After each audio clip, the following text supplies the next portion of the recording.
Bonjour, laissez-moi vous raconter aujourd'hui, si vous le souhaitez, l'histoire d'un roi. Ce roi vivait dans les temps anciens, bien avant notre ère, en Phrygie. Il avait un nom grec, il s'appelait Midas. Midas, comme tout roi qui se respecte, vivait dans un palais, s'occupait à la chasse, à la promenade dans la journée, et le soir organisait des grandes fêtes. Il avait un ami du nom de Dionysos, et tous les deux aimaient le bon vin. Enfin, tout le monde aimait le bon vin à cette époque-là. Un lendemain de fête, alors qu'il se promenait dans ses terres, voilà qu'il aperçoit, couché par terre, à même le sol, en train de ronfler, le vieux Silène. Oh, le vieux Silène, dans un triste état, il avait passé la nuit dehors. Il avait sans doute trop bu. Alors Midas, d'un grand cœur si généreux, le fit soigner, s'occupa de lui, le ramena dans son palais et lui redonna tous les soins dont il avait besoin. Dionysos, quand il a vu que Midas s'était occupé de son vieux père avec tant de bonté, vient voir Midas et lui demande ce qu'il veut en récompense. « Tu as soigné mon père, c'est normal, que veux-tu? Dis-moi. » Midas, un peu étonné de la proposition, sans trop réfléchir, dit « Oh, je voudrais que tout ce que je touche se transforme en or. » Aussitôt dit, aussitôt fait, comme on dit dans les contes. « Tu es exaucé, » lui a dit Dionysos. Et Midas, voilà Midas comme un enfant qui a reçu son cadeau de Noël, courir dans tous les coins de son palais, toucher les murs en or, toucher la table, elle devient de l'or, toucher ses statues, ses meubles, ses vases, enfin tout. Le soir venu, il était épuisé, il avait transformé son palais en un palais tout d'or. Tout de même, l'exercice, ça creuse. Hein. Alors il eut faim, il a appelé ses serviteurs qui lui ont apporté les meilleurs plats possibles. Midas a commencé à manger, mais au moment où le poulet a touché sa bouche, il est devenu de l'or. Il a pris son gobelet au moment où il a voulu boire. L'eau est devenue solide, est devenue de l'or. Malheureux, mais qu'ai-je fait ? Je suis condamné à mourir de soif et de faim. Oh ! Vite, il alla trouver son ami Dionysos, le dieu Dionysos. Il s'est mis à genoux et l'a supplié, par pitié. Relève-moi de mon vœu, j'ai été stupide, je n'avais pas assez réfléchi. Alors Dionysos a regardé son ami avec amitié et lui a dit « Bon, je te l'accorde. Écoute, va te baigner dans le fleuve Pactole, là-bas, au bas de tes terres, hein, et ensuite tu seras délivré de ton vœu. » Sans plus attendre, Midas s'est précipité dans l'eau du fleuve Pactole. Aussitôt, des paillettes d'or ont quitté son corps et se sont déposées sur le sol.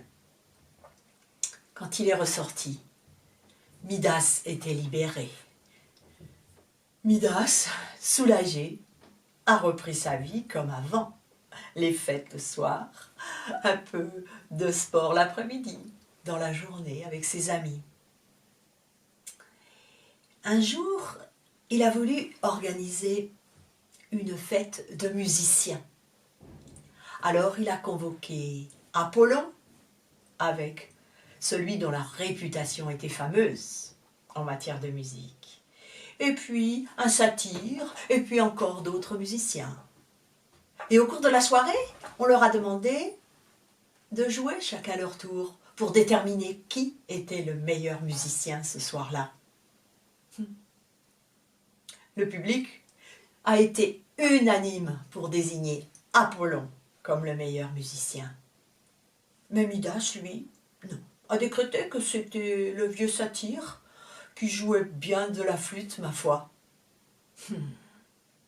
Apollon a été vexé, fâché, furieux même.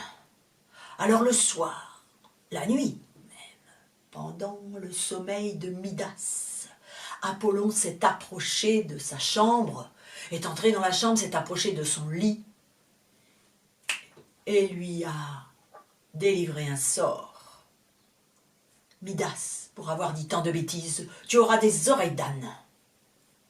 Et aussitôt dit, aussitôt fait.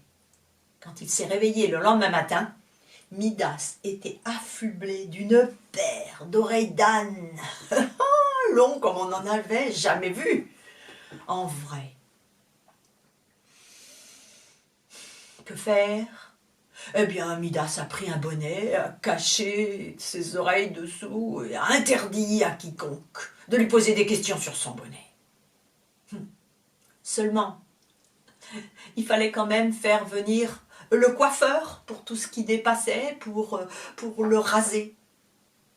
Et un jour, que le coiffeur était en train de le raser, le bonnet a un peu bougé et le coiffeur a vu ce que le bonnet cachait.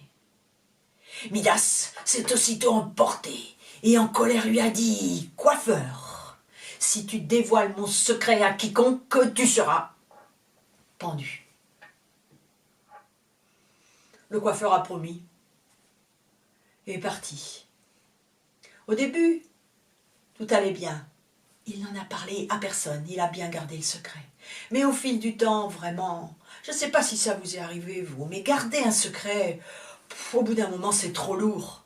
Lui, un jour, il n'en pouvait plus, il savait qu'il allait finir par le dire à quelqu'un. Alors il a couru dans la campagne, il a fait un trou dans la plaine, dans la terre. Il s'est penché et il a dit dans la terre, « Le roi Midas a des oreilles d'âne. Le roi Midas a des oreilles d'âne. Le roi Midas a des oreilles d'âne. » Il a rebouché le trou. Seulement des roseaux se sont mis à pousser. L'endroit était sans doute un peu humide. Et un jour que le vent balançait les roseaux de droite à gauche, on a entendu un murmure qui disait « Le roi Midas a des oreilles d'âne.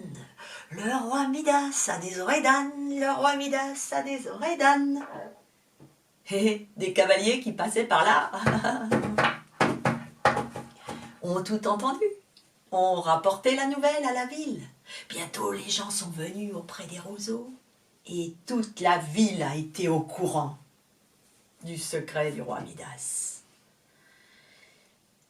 Les serviteurs du roi Midas ont été obligés de le mettre au courant en lui disant « Sire le roi, maintenant tout le monde sait ce qu'il y a sous votre bonnet.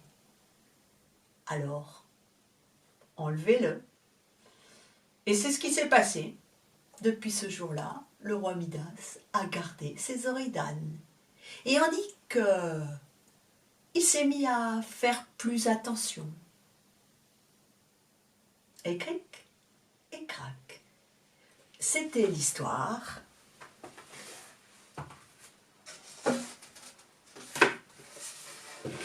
C'était l'histoire du roi Midas et de ses oreilles d'âne.